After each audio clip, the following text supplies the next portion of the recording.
ప్రధానమంత్రి నరేంద్ర మోడీ క్రీడలకు అత్యంత ప్రాధాన్యత ఇస్తున్నారని వెల్లడించిన క్రీడా శాఖ సహాయ మంత్రి రక్షా నిఖిల్ ఖడ్సే, తిరుమల తిరుపతి దేవస్థానం పాలక మండలి నిర్ణయాలను స్వాగతించిన కేంద్ర మంత్రి కిషన్ రెడ్డి, ఈ నెల 28వ తేదీ నుంచి తిరుచానూరు పద్మావతి అమ్మవారి కార్తీక బ్రహ్మోత్సవాలు ప్రారంభం, పారిశ్రామిక పర్యావరణ శాఖ అభివృద్ధి కోసం భూముల సేకరణ ప్రక్రియను త్వరితగతిన చేపట్టాలని ఆదేశించిన తిరుపతి జిల్లా కలెక్టర్ డాక్టర్ ఎస్ వెంకటేశ్వర్, తిరుపతిలోని రాష్ట్రీయ సంస్కృత విశ్వవిద్యాలయంలో రాష్ట్ర స్థాయి హిందీ కార్యశాల కార్యక్రమం, పర్యావరణాన్ని కాపాడుకునేందుకు యువత నడుం బిగించాలని పిలుపునిచ్చిన NCC Rayalaseema group commander Satinder Dahiya వంటి తిరుపతి జిల్లా సమాచార లేఖను ఇప్పుడు విందాం.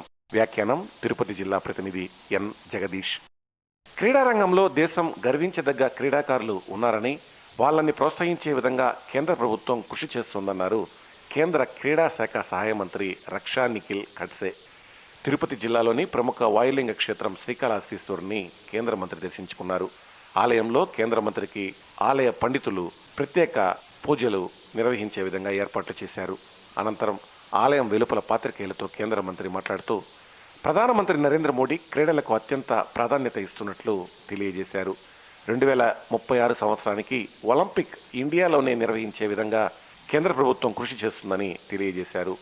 ఆంధ్ర రాష్ట్రంలోని క్రీడాకారులను ప్రోత్సహించే విధంగా రాష్ట్రంలో క్రీడా మైదానాలు ఏర్పాటు చేస్తామని కేంద్ర మంత్రి వెల్లడించారు.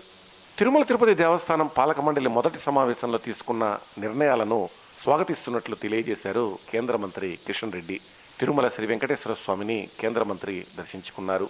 కేంద్ర మంత్రిగా బాధ్యతలు చేపట్టిన తర్వాత ఆయన మొదటిసారి తిరుమల పర్యటనకు వచ్చి శ్రీ వెంకటేశ్వర స్వామిని దర్శించుకోవడం జరిగింది. ఆలయంలోని రంగనాయకుల మండపంలో కేంద్ర మంత్రిని టీటీడీ వేద పండితులు ఆశీర్వదించి స్వామివారి తీర్థ ప్రసాదాలను అందజేశారు. అనంతరం ఆలయం వెలుపల కేంద్ర మంత్రి పాత్రికేయులతో మాట్లాడుతూ, నూతన పాలక మండలి అద్భుతమైన నిర్ణయాలు తీసుకుందని తెలియజేశారు.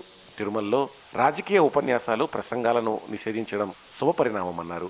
తిరుపతి స్థానికులకు దర్శన సదుపాయం కల్పించడం మంచి నిర్ణయమని కేంద్ర మంత్రి ఈ సందర్భంగా తెలియజేశారు. తిరుచానూరు పద్మావతి అమ్మవారి కార్తీక బ్రహ్మోత్సవాల ఏర్పాట్లను పరిశీలించారు టీటీడీ ఈవో జె శ్యామలరావు. ఈ నెల 28వ తేదీ నుంచి బ్రహ్మోత్సవాలను నిర్వహిస్తున్నట్లు టీటీడీ ఈవో తెలియజేశారు. డిసెంబర్ 2వ తేదీ గజవాహనం పురస్కరించుకుని భారీ స్థాయిలో భక్తులు వాహన సేవలో పాల్గొనే అవకాశం ఉందని, వచ్చే భక్తులకు మెరుగైన సౌకర్యాలు కల్పించే విధంగా ఏర్పాట్లు చేస్తున్నట్లు టీటీడీ ఈవో తెలియజేశారు. అలాగే డిసెంబర్ 6వ తేదీ వైభవంగా పంచమి తీర్థాన్ని నిర్వహిస్తామని, 2 లక్షలకు పైగా భక్తులు పంచమి తీర్థంలో స్నానం ఆచరించే అవకాశం ఉందన్నారు. కార్తీక బ్రహ్మోత్సవాలకు విస్తృత స్థాయిలో ఏర్పాట్లు చేశామని, బ్రహ్మోత్సవాలకు వచ్చే భక్తులకు ఎలాంటి ఇబ్బంది కలగకుండా ప్రత్యేక చర్యలు తీసుకున్నట్లు టీటీడీ ఈవో తెలియజేశారు. పారిశ్రామిక పర్యావరణ శాఖ అభివృద్ధి కోసం భూముల సేకరణ ప్రక్రియను త్వరితగతిన చేపట్టాలని తిరుపతి జిల్లా కలెక్టర్ డాక్టర్ ఎస్ వెంకటేశ్వర్ తెలిపారు. తిరుపతి కలెక్టర్ ఛాంబర్లో పారిశ్రామిక పర్యావరణ శాఖ అభివృద్ధికి భూముల సేకరణ ప్రక్రియపై సంబంధిత అధికారులతో కలెక్టర్ సమీక్షా సమావేశం నిర్వహించారు. అనంతరం కలెక్టర్ మాట్లాడుతూ, తిరుపతి జిల్లాలోని పారిశ్రామిక పర్యావరణ శాఖ అభివృద్ధికి తిరుపతి నగర పరిధి, రేణిగుంట ఎయిర్పోర్ట్ నందు ప్రభుత్వ భూములు, ఇతర భూముల సేకరణ ప్రక్రియను వేగవంతం చేస్తున్నట్లు కలెక్టర్ తెలియజేశారు. నెహ్రూ యువ కేంద్ర సంఘటన్ ఆంధ్రప్రదేశ్ ఆధ్వర్యంలో తిరుపతిలోని రాష్ట్రీయ సంస్కృత విశ్వవిద్యాలయంలో రాష్ట్ర స్థాయి హిందీ కార్యశాల కార్యక్రమాన్ని ఘనంగా నిర్వహించారు. ఈ కార్యక్రమానికి ముఖ్య అతిథిగా సంస్కృత విశ్వవిద్యాలయం ఉపకులపతి ఆచార్య జిఎస్ కృష్ణమూర్తి పాల్గొన్నారు.